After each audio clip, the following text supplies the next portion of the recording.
அதாவது இங்கே சிக்கல் என்னென்னா, அவர் வந்து கட்சியே ஆரம்பிக்க மாட்டான்னு சொன்னாங்க, ஆரம்பித்தார். மாநாடே நடத்த மாட்டாங்கன்னா 2 மாநாடு வந்து நடத்தியிருக்காங்க, சக்ஸஸ்ஃபுல்லாக நடத்தியிருக்காங்க. அடுத்த கட்டமாக மக்கள் சந்திப்புன்னு சொன்னாங்க, அதை வந்து படிப்படியாக வந்து இம்ப்ளிமெண்ட் பண்ணுறதுக்கான வேலைகள் போயிட்டுருக்கு. இப்போ வந்து டிசம்பர் வரைக்கும் தான் வந்து கொடுத்துருக்காங்க. தேர்தலுக்கு இன்னும் வந்து காலம் வந்து இருக்கிறதுனால திருப்பி இது வந்து ரீஷெட்யூல் பண்ணுவாங்க. ஜனவரிக்கு அப்புறம் வந்து இன்னும் வந்து மக்களை சந்திக்கிறது, இன்னும் வந்து துரிதமாக செயல்படுறதெல்லாம் திட்டங்கள் வந்து இருக்கலாம். இப்போ இந்த முதல் கட்ட பார்வையிலே நம்ம வந்து விமர்சனம் பண்ணுறது, இப்போ சீமான் அவர்கள்லாம் ஏன் வந்து இவ்வளோ தூரம் விமர்சனம் பண்ணார்னா, இவங்களுக்கு வந்து இங்கே வந்து பாதிப்பு வருதுன்றதுனால தான் எல்லாருமே வந்து இப்போ அதிமுக திமுக வந்து திரு விஜய் அவர்களை எதிர்க்கணும்னா நியாயம் இருக்குது. ஏன்னா அவங்க வந்து ஆட்சி கட்டில் இருந்தவங்க 75 ஆண்டுகளாக இந்த இரு கட்சிகள் தான் மாறி மாறி இங்கே இருக்காங்க.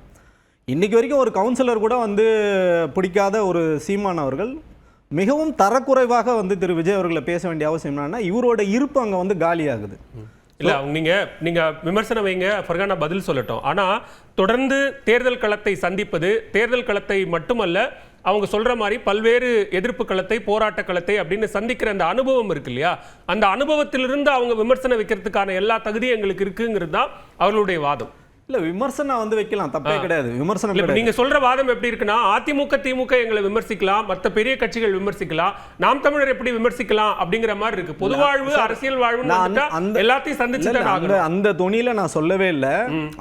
அவங்க பேசுற வாதங்கள் பாத்தீங்கன்னா அவ்வளோ தரக்குறைவா. இப்போ ஒன்னும் தம்பின்னு அவர் தான் வந்து பேசினாரு. அவர் தான் வந்து லாரியில் அடிபட்டு சாவு அப்படின்னு சொல்லிட்டு அவர் தான் வந்து சொல்றாரு. இது எதுக்குன்னா, அவரோட கட்சியை அவரோட வளர்ச்சி அவங்க வந்து பார்க்கட்டும். திரு விஜய் அவர்களுக்கு இவங்க வந்து ஒன்றும் பாடம் எடுக்க வேண்டிய அவசியம் கிடையாதுன்னு சொல்றோம். 15 ஆண்டு காலத்துல உங்களோட இருந்தவங்க, பயணப்பட்டவங்க நீங்க எத்தனை பேர் உங்க கட்சியில இருக்காங்க, அவங்க வந்து போயிட்டே இருக்காங்க, சாரியா வெளியேறிக்கிட்டே இருக்காங்க. நீங்க அதை தடுத்து நிறுத்துங்க. இவருக்கு நீங்க அறிவுரை சொல்றது எல்லா கட்சியிலும் நடக்கிற ஒண்ணுதானே. எல்லா கட்சியிலும் இருக்கலாம் சார். இப்போ அதெல்லாம் நான் தெளிவா சொல்றேன். திமுக அண்ணா திமுக கூட திரு விஜய் அவர்களை இந்த அளவுக்கு வந்து களத்துல வந்து அவங்க வந்து விமர்சனம் பண்றதில்ல. நாம் தமிழர் தான் குறிப்பா வந்து இந்த அளவுக்கு வந்து விமர்சனம் பண்றாங்க. ஏன் பண்றாங்கன்னா, அதுக்கு மூல காரணம் பாத்தீங்கன்னா, இளைஞர்களோட வாக்கு வந்து திரு சீமான் அவர்களுக்கு போனது உண்மை. அவங்க சொன்னது என்ன அப்படின்னா, நாங்க துரோகிகளை, எதிரிகளை எந்த விதத்துல எதிர்க்கணுமோ எதிர்க்கிறோம், ஆனா போலிகளை நாங்க வந்து அடையாளப்படுத்த வேண்டிய கட்டாயத்துல நாங்க இருக்கிறோம். சோ அப்ப அடையாளப்படுத்தணும்னா அதை கொஞ்சம் எக்ஸ்ட்ரீமா பண்ணித்தான் ஆகணும் அப்படிங்கிறாங்க. இந்த 15 ஆண்டுகள்ல நாம் தமிழர் சாதிச்சது என்ன சாதிச்சிருக்காங்க சொல்லுங்க? என்ன மக்களுக்கு வந்து செஞ்சிருக்காங்க சொல்லுங்க? ஒண்ணுமே கிடையாது. கூட்டணி அப்படிங்கிற ஒண்ணு இல்லாம நாங்க தனித்து நின்று தேர்தல் களத்தை நில்லுங்க, அது நல்ல விஷயம். 2% வாக்குகளை வாங்கி இருக்கிறோம்னு சொல்றாங்க. தனித்து நில்லுங்க, அது நல்ல விஷயம் தான். அதை நம்ம வந்து அது அவங்களோட விருப்பம். கூட்டணி போறதும் தனித்து நிக்கிறதும் அவங்களோட விருப்பம் தான், இல்லைன்னு சொல்ல. நிலைப்பாடு மாறி மாறி தான் வந்திருக்கு. நீங்க பெரியாரை வந்து தூக்கி பிடிச்சி பேசுனீங்க. இன்னைக்கு அதே நாம் தமிழர் மேடைகளில் பெரியாரை வந்து அவ்வளோ அவதூறா பேசுறாங்க. இதுக்கெல்லாம் தக்க பதிலடி தமிழக மக்கள் வந்து கொடுப்பாங்க.